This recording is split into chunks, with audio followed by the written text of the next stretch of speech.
During my teenage years, I began to make visits to the local hospital on Christmas Day. Many patients had no families, and I wanted to wish them a Merry Christmas. So much of my country had been impoverished by AIDS.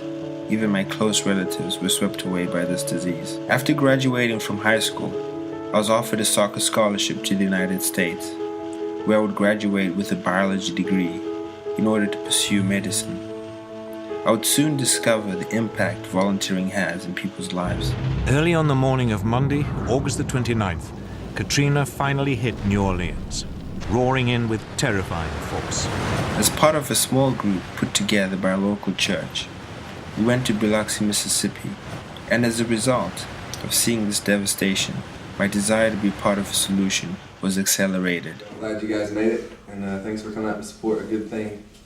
And we are Stephen Collins and the Smarty Pants. My best friend and I started a band in order to raise money for the victims. In seeing what our music could accomplish, we began playing at nursing homes for the elderly.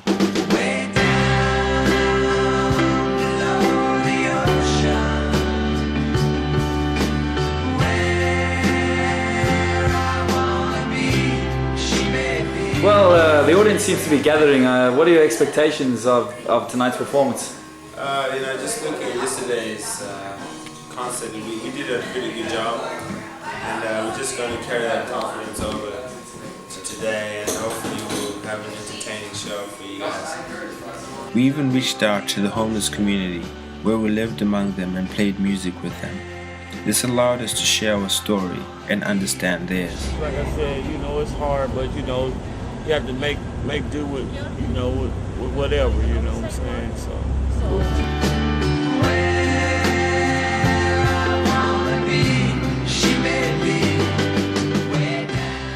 Meanwhile, in Zimbabwe, the political oppression was reaching a boiling point. Over 2 million people fled the country as refugees.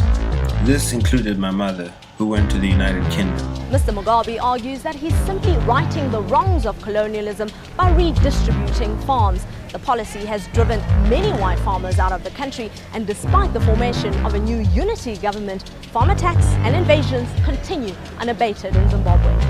Unable to stay in the United States and unable to return to Zimbabwe, I became a refugee in Canada. It is in Montreal that I would transmit my volunteering service through media. I began a political online show that reached out to Zimbabweans feeling left out.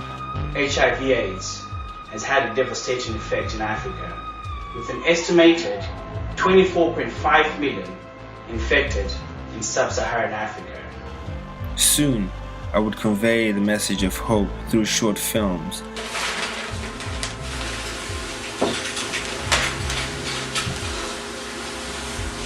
I just don't know the difference between right and wrong anymore. Something's been bothering me.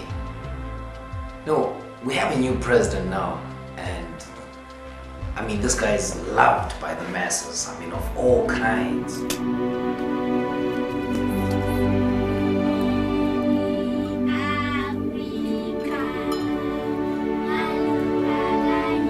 Much of my efforts have played themselves out in the background.